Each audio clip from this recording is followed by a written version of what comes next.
Nancy Houser-Bluhm. Welcome to the Rocky Mountain Writer Podcast.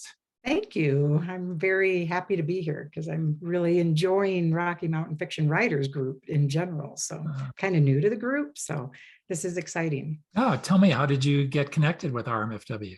Well, I think it was Melissa Payne, who you had on a few weeks ago, that actually told me about it probably 2 years ago when I started writing, but I was involved with a specific writers group and, that was virtual during COVID, and I just didn't do much with it. And then, I don't know, probably about a year and a half ago, I started to get more aware of it. And then I went to the conference that was, in Denver in October, and that was just, wonderful. So such an inspiration. So I definitely want to be more involved with it. Yeah.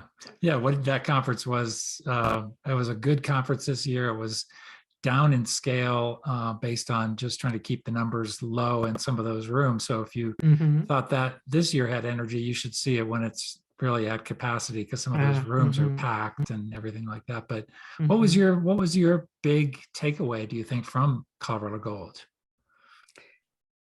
One, that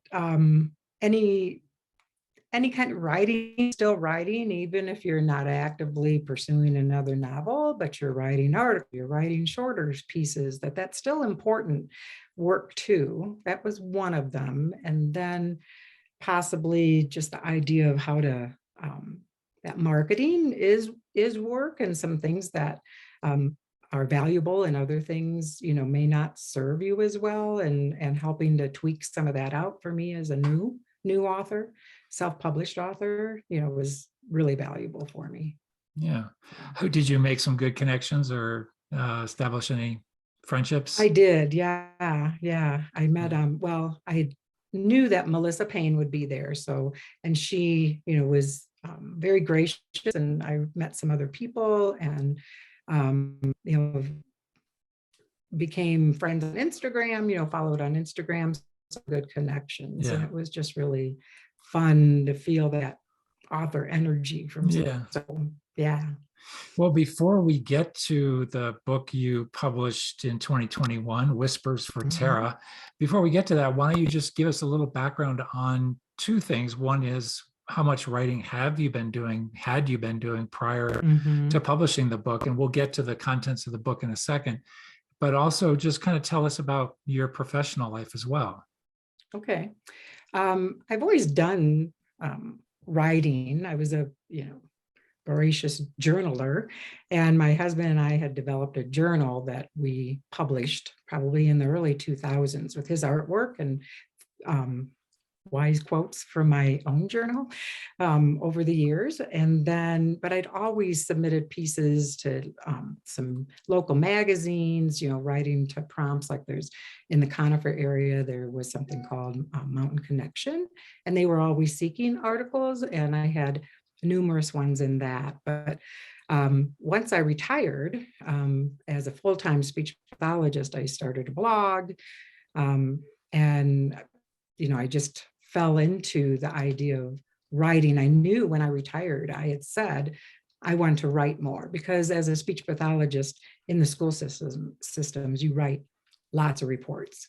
And so that was really where most of my writing energy was in very detailed sort of reports. And I had said that I wanted to be able to write something more creatively, and some different opportunities kind of just appeared in my inboxes, and I got involved in that. I had really planned to write more, but it didn't occur to me that I'd ever be writing a novel because of my own self-limitations that I had imposed on myself. But always thought I'd write a little bit more. And then as far as my career, I spent 40 years as a speech pathologist, and I worked in all sorts of settings, but in healthcare for about 20 years, and then in the school systems for about 20 years. And so that definitely was I had to build it in to my novel. Yeah. Yeah. Well, were you at Jeffco schools then? Yes. Wow. And big system. I assume you probably were in many different schools up and down. Mostly in the foothills. I was able to stay up in the foothills the majority of the time where I live. But yeah, it was a really good opportunity. I met so many good people, and I just filled in a maternity leave for 11 weeks down in Littleton, and really enjoyed being back in there, but really happy to retire. Yeah. For those, some of us amateurs might have a rough idea what a speech pathologist does. Could you, and because it's going to play a key role in talking about Whispers for Terra, could you give us a general idea? What does that exactly mean? Speech pathology is really a career about helping others communicate, and it takes so many different avenues with it. And if you think about communication, there's verbal communication and understanding verbal communication. And then there's written communication, and there's reading. And then there's the processing that goes into the ability to listen and understand. And there's so much that goes on in the brain as we speak and as we listen and as we read and as we write. And it's really building off all of those, whether it's alternative communication for people who can't speak at all, or teaching kids from up as preschoolers to rehab for people who have had strokes and neurological diseases and that type of thing as adults. So all ages, birth to death. Yeah. And these are in the school system anyway, in the public school system, these are students who would get a special education plan in order to get service from you. Is that right? Yeah, for the majority of them, there's certainly a hand of kids that you might see that are not on an IEP, an individual educational plan. But for the majority, probably 98% of the caseload are students who have gone through that process and are judged through testing and teacher input and all of that to benefit from the services. Yeah. What was the reward from that profession for you? I really think for myself and many speech pathologists, it's really helping kids find their voice, that it's not just, in the schools, there's still, even teachers who sometimes are surprised that we work beyond articulation, SR sounds, that type of thing. And that certainly is a good fraction of our caseload, but a lot of it is being able to explain their thoughts. I used to say to people that it's not our writing necessarily that gets us our job. It's our oral verbal skills that help us in those interviews and being able to explain ourselves concisely and articulately. And when you know that someone has developed that and you've helped that process, it's an amazing feel. That's great. Wow. So why don't you, because this is a podcast about fiction writing and not so much about education, though it's great to hear about your background. Tell us about what was the seed, or what was the original spark of inspiration for Whispers for Terra, and when did you start working on it? I started writing it probably about 2 months before COVID hit, so it's hard to even track far, but somewhere in late 2019. And, I was in a group, a woman named Sage Adderley has groups that different variations of groups, and she did an idea to outline. And it was a week-long course that was just 1 hour a day, that all we did was go through different aspects of how you develop the outline and develop your why for it. And I knew I wanted to have a story that involved the earth, but I didn't necessarily know how, something to do with change, but I didn't want to go the big route of the pollution or things that are already big in the press and that more people are aware of the temperature changes. And I knew I wanted to have it something to do with speech pathology because notorious feel misunderstood for what we do. And so it was just a good avenue. I'd never read a book that had a speech pathologist as a main character, but it was it wasn't, she did the character Mary, that's her career, but that's not what she ends up going in the book for the majority of the book. And so I just knew I wanted to also tell a story that kind of gave voice to somebody that wasn't feeling that ability to express herself to her fullest extent, but other people would help her develop that. So give us what happens to our protagonist in Whispers for Terra. So Mary is a young woman who's always seen faces in trees. And she is also somewhat burned out from her job as a speech pathologist in long-term care. And she spends a lot of time in some nearby woods. And one of her favorite trees is an aspen, and that she's named Matt. And he has a very friendly face that has been carved out over the years. And she sits by him a lot just when she needs to relax and find respite. And she's still kind of reeling from a failed relationship. And as she spends more time in the woods, she discovers that other entities have been watching her and know that she has the unique ability to communicate. And they ask her to carry a message about the earth, and it gets into the soil, the quality of our soil, and to carry that message. And then the book proceeds with her, one, believing what is happening in the woods is really happening, and that she has the ability, the potential to even be able to take on something that grand. And so it's about the people she meets along the way that encourage her, and that are also, she discovers, on a path to carry somewhat of the same message in a different realm. And it culminates in how we can use the internet for powerfully good, instead of just that, all the angst that it gives us, to really develop a powerful thing when it's a small group of people who come together with a common cause, kind of the Eleanor Roosevelt sort of concept.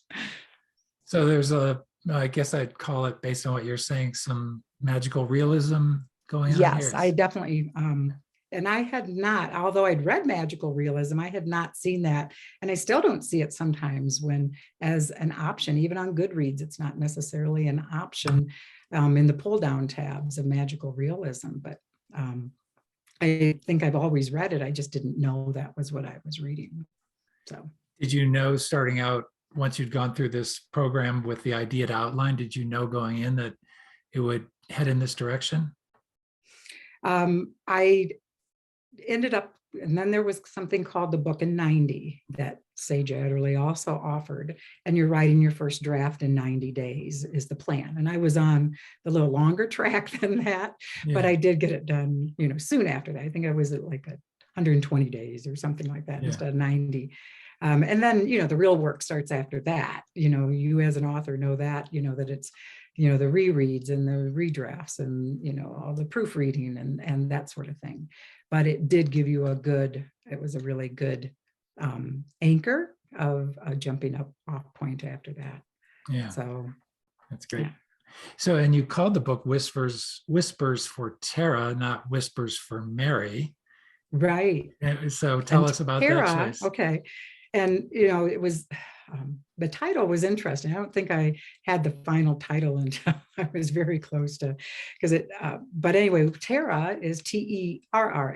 Right. And it's, it's soil, land, earth. Right. And so it's whispers for the soil is what it really comes down to.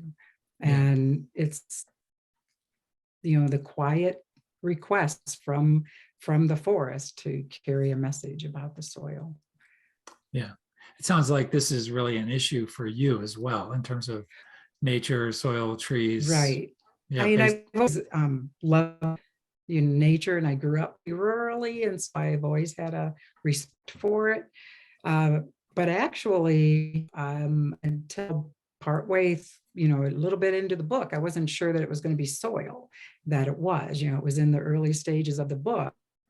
And literally, I got, I don't know, some things showed up in the mail, and some probably reading things by Kiss the Ground, something like that, that just spurred the idea and made me realize, that I'd been toil over for decades in my garden, much deeper than needed to be. And there were lots of little practices that don't necessarily help your soil. And so it just seemed like a logical way, because I love introducing people to ideas. And I used to, 20 years ago, had a group where I brought in speakers to speak on an entry level of information on feng shui or Reiki or something like that, just to introduce people to ideas. And to me, this was a fun way to introduce people to of what's happening with the demise of our soul on our earth. Yeah. Are there any writers or books you read in this area that you kind of want to point to, or Well, guiding lights? I had many articles, done a lot of research and that sort of thing prior time, but since then I've read the overstory, which I know you had just finished also. Yeah, amazing. Yeah, and that book is based on Suzanne Simard, who just put out, was new to me, Finding the Mother Tree, and I listened to her podcast. She has a TED Talk on it that's very engaging, about the quality of our soil and the mycelium and mycorrhizal. I'm still learning this word comfortably. All things that are happening underneath our forests, underneath our feet. Yeah. Yep. Mm-hmm. Yep. Yeah, the overstory and books like that, some other things I've read, really just, we can go through this world and take for granted all the connections and just massive, the organisms and how they're connected out there. And it's just, I think we're in an age where we're being enlightened about the depth of intricacies and even just the intelligence of these creatures, these beings. Yeah. Beautifully said, actually, Mark. Thank you. I think that's really good. Yeah. And I think our science is finally catching up to the ability to be able to prove that. Because it's probably something many cultures believed, in their hearts and souls for centuries, but science is just starting to prove it to, the layperson. So Terra, Whispers for Terra came out last spring, I think. Is that right? Yes, the ebook was on Earth Day. I was hoping to have both out. I just thought it matched Earth Day, but just some issues. And so it was May when the print copy came out. And tell us about your decision-making process around publishing it. Well, because the group I was in, they were a group of publishers. And, I started to Google how popular that has become, and that it just grew exponentially then during COVID, because a lot of people were at home writing and that type of thing. I think record number of books have even been published during that. And I was relying by the seat of my pants and relying on a lot of really good people, better information than I did, because I didn't know anything really about editing or formatting or any of that. And so it was I've never been a long-term project person. I've always liked ones, paint a wall, you're done with it, that sort of thing, sand this and you're done. And it's a project, and so I really learned to embrace when people were like, wow, you wrote a book. I was like, yeah, I wrote a book, because it's a daunting task, at least for the first time. I hope it gets easier. I hope I learned a lot.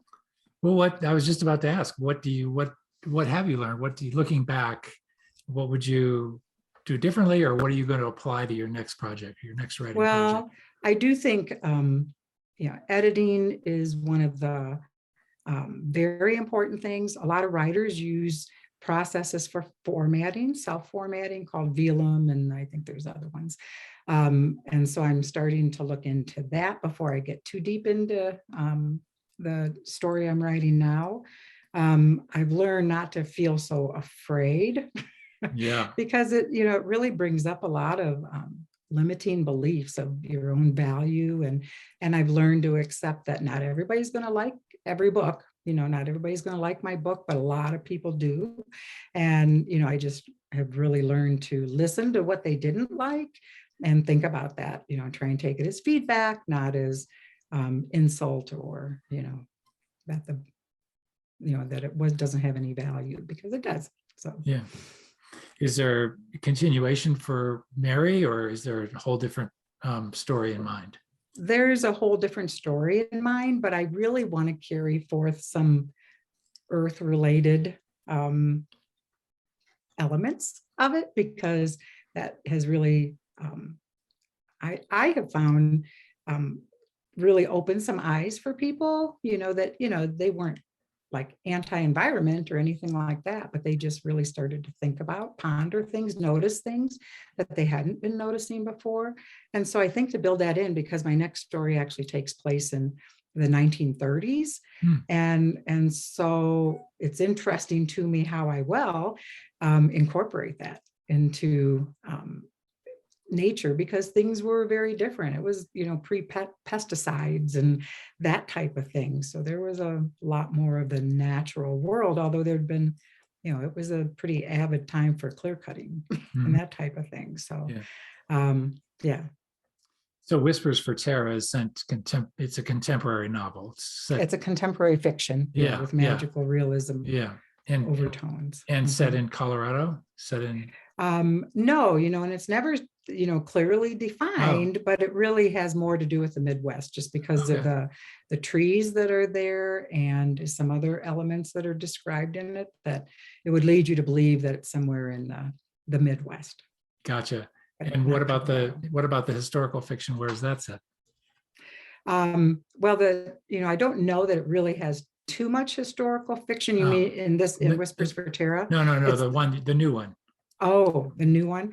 It's I, for some reason, have been fascinated with the 1930s, and so it actually will be in Glenwood Springs. Ever since I stayed at the Hotel Denver, I've just seen the push buttons on the wall that used to be in my grandma's house, and how they called the bellhops, that type of thing. I was like, this is just fascinating to me. And so, having the train station, staying in the hotel and seeing the train station across the street, I was like, imagine being a woman, a long time ago in the 30s, stepping out of that train station. And so that's kind of where the story takes off. Oh, that's great. And then you can head up to do some research, and it's all right. justified. Yes, that's a plan. I've been told I need an author's trip. And so that's in the works, because I want to take the train, there too, just because I want to walk out of that train station. It's a fabulous. Have you taken that ride before? No, I always wanted to take it skiing, but living in the foothills, it takes me as long to drive downtown as it does to get to Winter Park, just about. So right, it's a fabulous train trip through the canyons up there. It's amazing. Yeah, that sounds great. And then, of course, take a long soak in the hot springs up there to think about everything you've learned. And so Glenwood Springs. It's a wonderful place. Yeah, that's great. So as you dive into this, I'm wondering if you are seeing, in addition to the environmental sort of connections between Whispers for Terra and the new project, what are some of the other kind of discoveries you're making along the way around how these books are connected? I'm not a series writer. I wish I was, because I know that, that was another thing that came up at the conference was, just how big series are right now, and that people learn your brand and they look for that. And it will definitely carry through the idea of a young woman finding her way, especially in the 1930s. The expectations were very different for women at that time than they are now, and it kind of exploring that. So that theme will carry over too. Yeah. So that's great. That's great. Well, it sounds exciting. Do you have any plans for roughly when this next project will be done? No, but for my writers group tomorrow, I have to have my yearly goals set. So Oh, I'm going to be spending some time doing that. I would love to, because I just am enthralled with the people I know that write a book a year or more so. And I would love to think that by this time, then next year, that I'll definitely have a book that's been published again. So, yeah. Have you developed a daily routine or production schedule for yourself? I've just started doing a sprint. I haven't, because I was very structured and very good at it. And I'm good at setting goals for myself typically and meeting them, but I hadn't been very good about sitting down. And there's another person named, that's, I just saw through Instagram or something called, her name is Kat Caldwell, and she's doing these writer sprints. And right now, you can do them for free, where at a certain time of day for 2 hours, you're just with this group and they set the timer and you type. And that's really been a re-inspiration for me to sit down and write. So Because you're among others that are doing the same thing. yeah, and I think I just need somebody to say, hey, we're starting in 15 minutes. I'm like, okay. Yeah. I'll be there. And, and until I get my body back in the habit of doing it, I think that it's been a really good thing. So, Yeah. Writing is very solitary, but it's nice to have the community of support right. at times. Yes. Yeah. And it's interesting because I just saw in the, Rocky Mountain Fiction Writer newsletter about find your critique group. And I was thinking how scary that is. Because my critiquers were probably more people I knew, my beta readers, but not necessarily people I felt would just coddle me by any means. But, I really need to get myself emerged in with more critiquing this time around, I think. Yeah. So RMFW has a great network of critique groups. So yeah, definitely worth looking into, I think. And some people just aren't critique group people. For whatever reason, but those who really dedicate themselves to it seem to do very, very well, I must say. So interesting. Yeah. Well, congratulations on Whispers for Terra. And just as we sort of begin to wrap up here, how's it doing? What's your I didn't know what expectations were, Yeah. I didn't know what to set for myself, but I feel like, it's still, people will say, hey, I got your book, but I haven't read it yet. And I'm like, that's okay, because it's keeping it alive. And they're saying, I just started your book now. And I'm happy with that because I feel like people are coming upon it at their right time, their own time. And there was all that flurry in the very beginning when you release the book of, people buying it. And then it, starts to then, I'm at a point where I'm trying to get my name and my book out to people that have never heard of me before, don't know anything about me. And, that's where I'm at right now, because and so I'm happy that it's staying alive with people reading it in their own time instead of right at the very beginning. Yep. So. Very good. Well, as we wrap up, we always like to ask our guests to mention a book or maybe one writer you think more people should be aware of. Can be obviously a big name, could be somebody under the radar. It doesn't really matter, but just a chance to pay it forward. So now's your chance. Well, I certainly, have to tell people if they can read a long book. My book is very short, it's much shorter and it's a lighter read, but Overstory is definitely one. Finding the Mother Tree, I think would be a great one by Suzanne Simard. But I have to say that recently, and one of the people I had met at the Writers Conference was Michelle Packard, and Aesop was her first book, and I'm just starting to read her series, and she's just recently released another one. I should know the name. Counterintelligence, I believe, is the name of it, but if you looked up Michelle Packard, you would know that. You would be able to find out what her most current is. But I think that's the thing that I'm really trying to read now. Authors that I know, that I've met, or that are early authors, because I know how much I've learned from them and how much they've supported me, and I want to support them and pay that forward too, because there's really good writers out there that might not be on the bestseller list. That's great. Excellent. Well, Nancy, this has been fantastic. As we say goodbye, can you have a copy by any chance of your book handy, just so the YouTube folks can see it? There it is. Yeah. Whispers for Terra. Excellent. Well, Nancy, good luck. Please check back when the next book is ready to go, and maybe we'll do this again. But in the meantime, Nancy, thank you so much. Thank you. Thank you very much.